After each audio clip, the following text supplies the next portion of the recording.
Welcome to Data You Can Use, DTM and Partners Working Together. This is the second of 5 briefings on DTM and Partners cooperation for usable and useful data.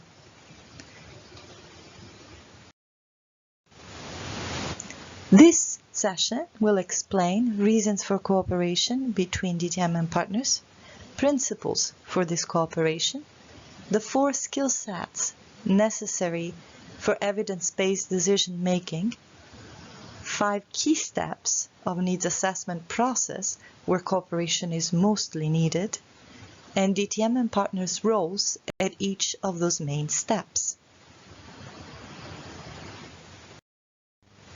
The approach and tools described here were not developed in isolation.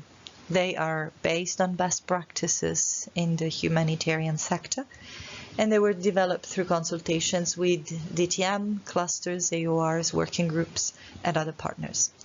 In addition, the approach and tools are adapted from work done by the group on useful and usable data and analysis, a group under the Grand Bargain work stream on needs assessments.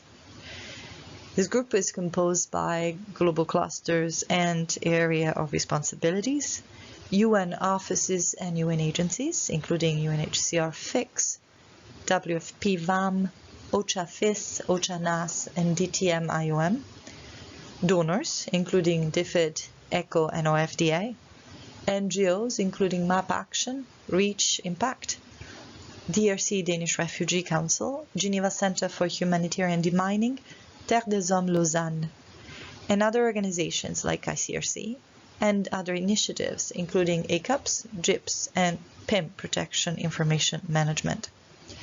This work is the result of years of combined experience and months of targeted effort, and DTM is grateful to all those who contributed. Why should we work together?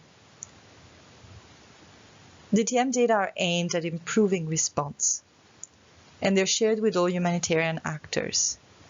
Only by working together, DTM and partners, we can jointly address the common reasons for partial use of DTM data and ensure that the data DTM produces are useful and usable for the response in the partners. How do we work together? We use a predictable and consistent approach. DTM and partners use and expect to use the same approach in all responses. This approach is built on best practices, and it's built on shared agreement between DTM and many partners. The agreement on the approach was reached through the Grand Bargain needs assessment workstream and global level cooperation between DTM and most global clusters, working groups, and AORs.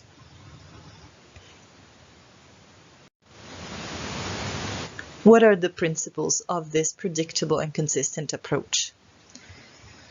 The main steps of the assessment process are common to most humanitarian organizations and groups, clusters, sectors. Cooperation is especially needed at specific steps of this agreed assessment process. The cooperation must value, respect, and make use of different but complementary skill sets. These are 4 decision makers, subject matter experts, cultural context experts, and IAM data experts. DTM and partners cooperation is a shared responsibility. The evidence-based decision and response diagram that you see in front of you highlights the need for 4 skill sets to work together for evidence-based decision-making and response. It also highlights what happens if one of these skill sets is not actually cooperating. I'll give you an example.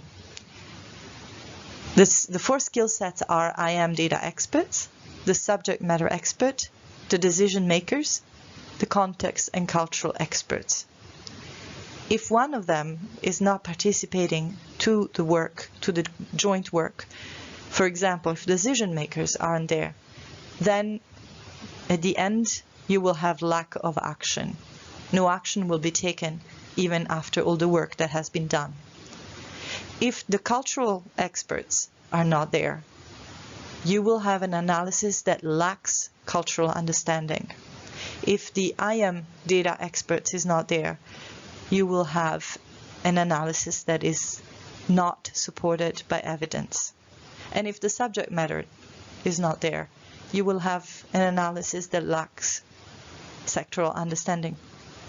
So there is no complete process that does not include all 4 of these skill sets working together according to their specific roles.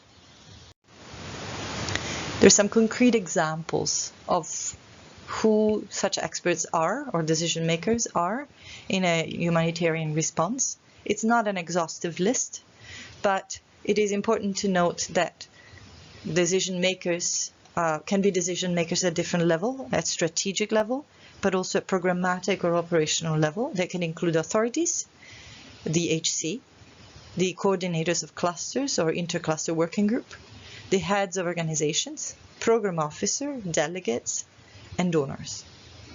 The subject matter experts also can include cluster coordinators, cluster members, authorities, sectoral experts. The IM data experts can include needs assessment experts, information management officers, analysts, data management experts, spatial analysis experts, and many more.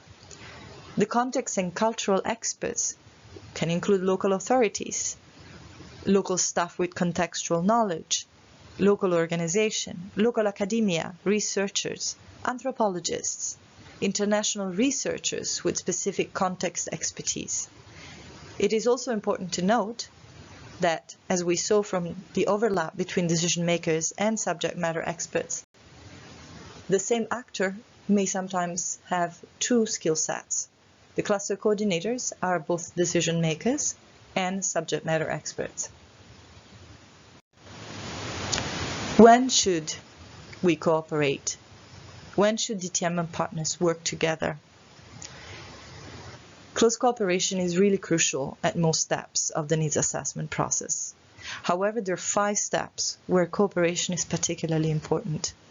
In the beginning, when the partners define specific information needs, and then when DTM works with partners to identify questions and design the data analysis plan to verify these questions are indeed going to provide the expected results. And then when the planning of how to share data and products between DTM and partners takes place. The other main step where cooperation is crucial is during the analysis phase. And then, of course, when providing feedback to DTM and adjusting to DTM tools and approaches.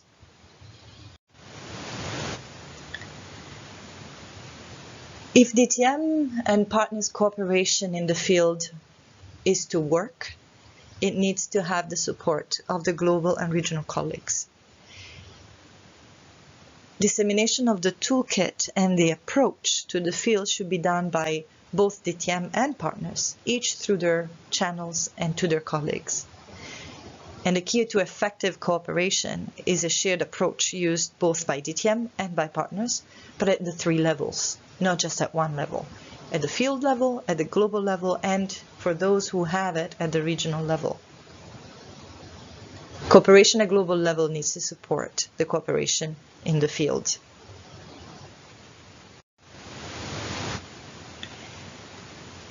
Now we are at the end of this second session of the series of 5 that explains and discusses how DTM and partners can better work together. The next segment will illustrate the approach to this cooperation more in the details. Thank you very much.